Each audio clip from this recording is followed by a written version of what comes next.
पाकिस्तान की premiere intelligence agency ISI के DG को मुल्क में ताकतवर तरीन ओहदों में से एक समझा जाता है। DG ISI प्राइम मिनिस्टर को रिपोर्ट करने के पाबंद हैं। इनकी अपॉइंटमेंट भी प्राइम मिनिस्टर करते हैं और इसके लिए किसी सर्विंग फौजी अफसर का होना जरूरी नहीं, बल्कि किसी भी फोर्स से ताल्लुक रखने वाले रिटायर्ड अफसरान, हत्ता कि सिविलियंस को भी इस पोजीशन पर अपॉइंट किया जा सकता है। मगर प्रैक्टिकली अब इस ओहदे पर आमतौर पर पाकिस्तान आर्मी के ही एक सर्विंग लेफ्टिनेंट जनरल को तैनात किया जाता है और ये तैनाती अक्सर ही PM हाउस और GHQ के दरमियान एक बोन ऑफ कॉन्टेंशन बन जाती है। DG ISI अपनी सर्विस के दौरान और अक्सर रिटायरमेंट के बाद भी तनाज़ात का शिकार रहते हैं। तो आइए देखते हैं पाकिस्तान की हालिया तारीख में क्या होता रहा है। तो सबसे पहले बात करते हैं उनकी जो आजकल खबरों में है, यानी lieutenant general retired Faiz Hamid. इनका नाम तो हम तब से सुन रहे हैं जब वो बतौर मेजर जनरल ISI में ही DGC तैनात थे। TLP के फैजाबाद धरने में उनके मुबैना किरदार के इल्जामात पर तो उन्हें अदालत से रिलीफ मिल गया, लेकिन टॉप सिटी केस में इन्वेस्टिगेशन फौज को सौंप दी गई। यूं फैजाबाद धरने से शुरू होने वाला ये सफर ISPR की उस प्रेस रिलीज पर खत्म हुआ जिसके मुताबिक जनरल रिटायर्ड फैज हमीद पर उनकी रिटायरमेंट के बाद फौजी कवायदो ज़वाबित की खिलाफ वर्जी करने पर इन्वेस्टिगेशन होगी। क्या आपको लेफ्टिनेंट जनरल रिटायर्ड ज़हीरुल इस्लाम याद है? वो भी खासी कंट्रोवर्सीज का शिकार रहे हैं। चाहे 2014 में इमरान खान की PTI और ताहिरुल कादरी की जमात के धरने हों या साबिक वज़ीर आज़म नवाज शरीफ की हुकूमत ख़त्म करने की साजिश के इल्ज़ामात, उन पर तनकीद होती रही है। ज़हीरुल इस्लाम सियासत में मुदाखलत के इन तमाम इल्ज़ामात की तरदीद कर चुके हैं। उनकी रिटायरमेंट के बाद जून 2022 में उनकी एक वीडियो वायरल हुई थी जिसमें उन्हें PTI के एक जलसे में तकरीर करते हुए देखा गया। सियासतदान ने मैं एक्चुअली न्यूट्रल।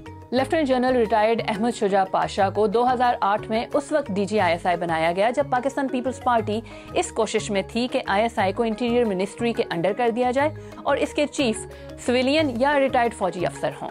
2 एक्सटेंशंस के साथ अहमद शुजा पाशा पाकिस्तान की हालिया तारीख में लॉन्गेस्ट सर्विंग DG ISI रहे। इंडिया में मुंबई हमला हो, पाकिस्तान में उसामा बिन लादेन की हलाकत और उनकी हलाकत के बाद मेमोगेट स्कैंडल जिसमें फॉर्मर प्राइम मिनिस्टर यूसुफ रजा गिलानी को घर जाना पड़ा और फिर इमरान खान के बड़े बड़े जलसे, इन सभी मामलात में अहमद शुजा पाशा खबरों में रहे। अब नाम आता है lieutenant general retired Ziauddin Bhatt का। 1998 में उस वक्त के प्राइम मिनिस्टर नवाज शरीफ ने उन्हें DG ISI तैनात किया। एक साल बाद यानी अक्टूबर 1999 में नवाज शरीफ ने उन्हें आर्मी चीफ बनाया ही था कि जनरल रिटायर्ड परवेज मुशर्रफ ने कू के जरिए इक़्तिदार पर कब्जा कर लिया। जनरल ज़ियाउद्दीन भट्ट को हिरासत में ले लिया गया और वो तकरीबन 2 साल कैद में रहे। उन्हें 3 इंक्वायरीज भुगतना पड़ी, लेकिन उन पर त्यारा साजिश केस में मुलविस होने का इल्ज़ाम साबित नहीं हुआ और ना ही उनका फील्ड जनरल कोर्ट मार्शल किया गया, बल्कि उन्हें सर्विस से डिसमिस कर दिया गया। और अब बात करते हैं lieutenant general retired Asad Durrani की। जब वो DG ISI बने तो बेनज़ीर भुट्टो के खिलाफ इत्तेहाद IJI कायम हो चुका था। उन पर इस इत्तेहाद IJI को फाइनेंशियली सपोर्ट करने का इल्ज़ाम लगा।